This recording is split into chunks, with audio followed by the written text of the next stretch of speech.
Yes, hello once again. Welcome back to your favourite classic dirt bike TV channel, where we continue to try and rediscover more of those old school vintage dirt bikes from way back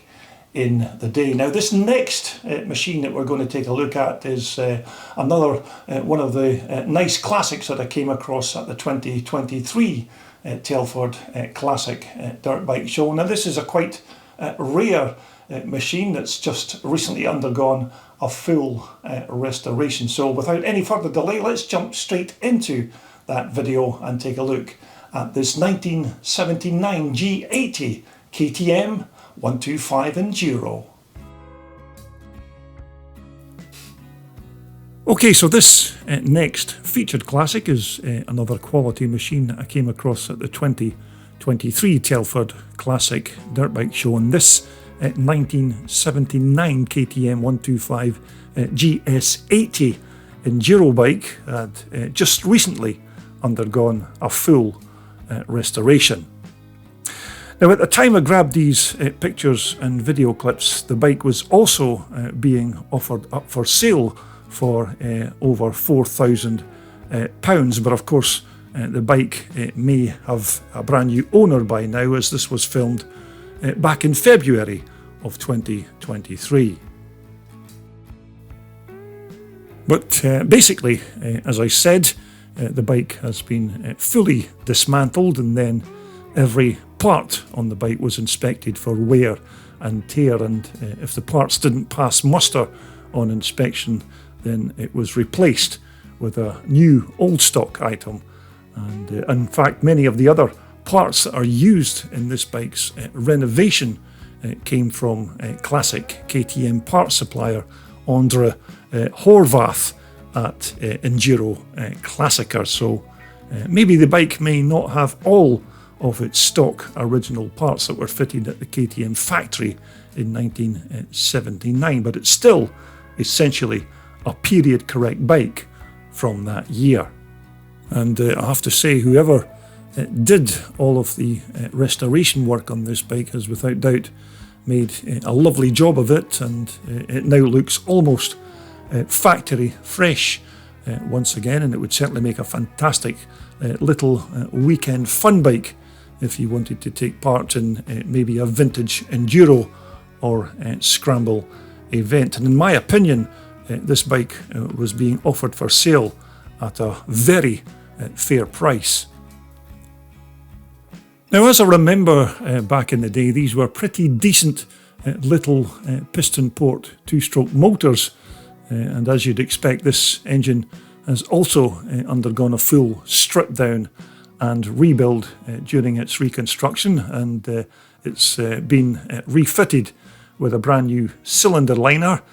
piston big end, and loads of new old stock engine components in the process. And I'm pretty sure that these KTM 125 motors also had magnesium casings to help keep the overall weight of the engine down to a decent level, although naturally these engine casings were much more expensive to produce than the more popular and common alloy ones. And as I recall, these little GS80 125 engines had quite a good gearbox, and it was just a standard wet oil cooled multi-plate clutch that was gear driven straight from the engine's crankshaft. Now, to feed that little 125 two-stroke motor, it was quite a sizable Bing carburetor that was used to supply the engine with its pre-mixed fuel, which I have to say I'm a big fan of these old Bing carburetors, because they do work very well if you take a little bit of time to set them up. And I know it would be quite a relatively easy task for anybody just to replace them with a more modern Mikuni or similar carburetor, but in my opinion, just experiment with different jets and carb settings on these Bings, and you'll eventually get them sorted, and when they're right, they're every bit as good as any Japanese equivalent. And even this GS80 125's exhaust expansion chamber still looks as good as new, but then again, of course, it may have been all refurbished as part of the bike's restoration process. But it all looks very good and absolutely correct for the bike's year. But our KTM's rear silencer tailpipe again is like brand new, and it's quite hard to actually find any parts on this bike that aren't original or correct, and as I said, it's without doubt been restored to a very high standard using period correct original parts. But certainly for an old school Austrian built two-stroke dirt bike motor, these KTM engines were certainly compact and powerful little motors, and well suited to this KTM's relatively light tubular steel chassis. And although these much smaller motors never had as much grunt or power as their bigger siblings like the 250s or even the mighty Mega 495, for such a small, lightweight enduro or road legal off-roader, these 125s were still good enough for you to have some fun on when you raced it at your chosen vintage racetrack. And so up at the front of our GS80 125 we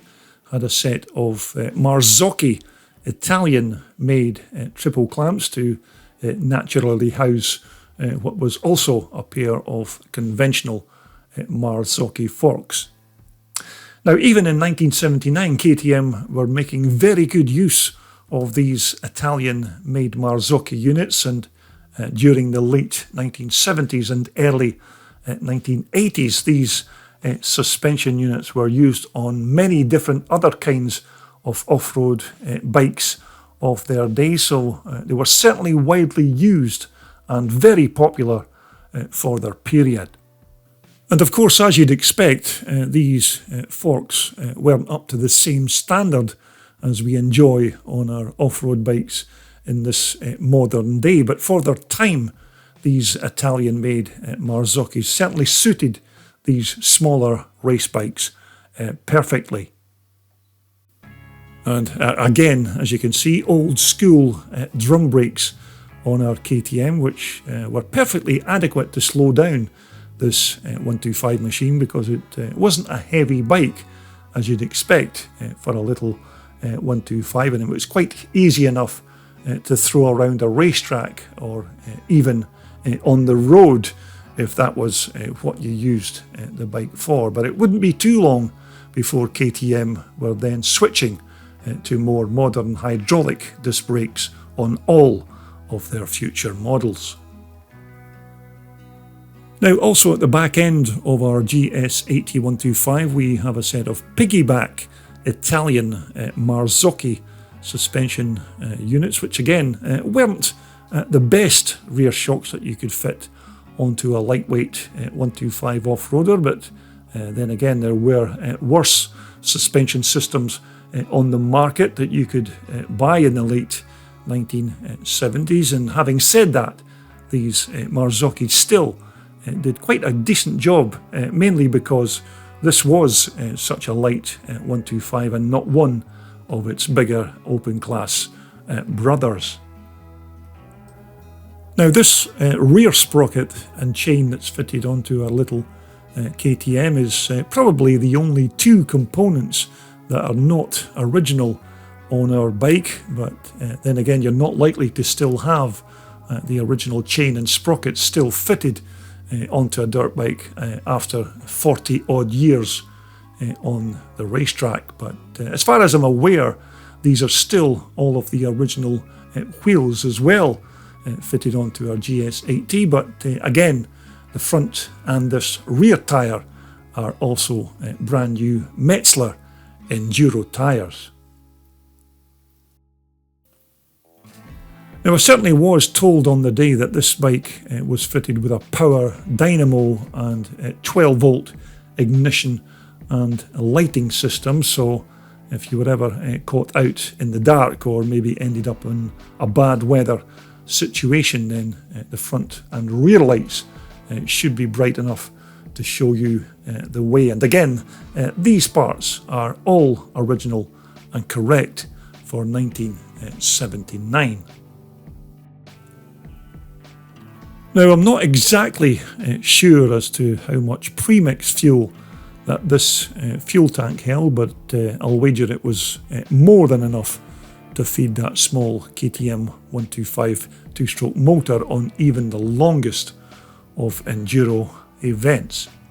But again, after its recent refurbishment and repaint with those brand new graphics, the tank is certainly looking almost as good as the day that it left KTM HQ back in 1979. But as you can see, KTM certainly didn't scrimp when it came to fitting a nice, comfortable race seat onto their 125 Enduro racer, and even without actually swinging my leg over this bike, I certainly get the impression that this would be quite a nice part to sit astride on as you made your way through the woods, or maybe ripping up your local motocross track. Now, I don't know if this seat has actually been refurbished as part of the bike's restoration, because it does look like it's still the same original part. And whether all of these plastics have been replaced or refurbished as part of that restoration process, I don't know, because I was never actually given that information on the day. But having said that, and as I mentioned at the start of the video, using a bit of internet searching, many new old stock parts for these older KTMs are still available from Andre Horvath at his Enduro Classicer Emporium. So as we move on to the bike's cockpit controls department, we have some quite good quality Magura alloy ball end levers there, with their lever covers as well, just to try and help keep dust, dirt and moisture from entering the cable ends and the lever pivots. Now, to control all of those young ponies waiting to be let loose from that two-stroke 125 engine, we have a decent Swedish-made Gunnar Gasser throttle there to control the grunt and the speed of our GS80 125. But certainly this is a rare and beautiful little bike, and I'm not sure who actually did all of the restoration work on this machine, but they've without doubt made a cracking job of its restoration. And as I said, it would make a great addition to somebody's classic dirt bike collection, or even if you wanted to use it as a fun bike for the odd weekend, it would certainly be perfect for that also. But I'll wager that the owner's £4,250 asking price will probably not even cover all of the hours of work and the parts that they've bolted onto this bike. And in my opinion, that £4,250 asking price tag is certainly a very fair amount when you consider what you're getting in exchange. And actually, to tell you the truth, I was even thinking about buying this bike myself because it was such a nice bit of kit at a decent price. But unfortunately, I've no place to store another motorcycle, as my own garage is already full of motorcycles, which is a bit of a pity, as this little KTM 125 certainly would have made a nice addition to my very small collection. And so there you have it, another one of the quality dirt bikes that you can see each year at the Telford Classic Dirt Bike Show. And no matter how often I attend this show, there's always something brand new to surprise you each and every year. And this 1979 KTM G80 125 was without doubt the bargain of 2023. And so coming up next here on Classic Dirt Bike TV, we'll have all of the bikes and of course all of the racing action from the 2-day charity scramble event that's being held in Northern Ireland in a week's time. So I hope you will rejoin me to see all of the action from that 2-day event.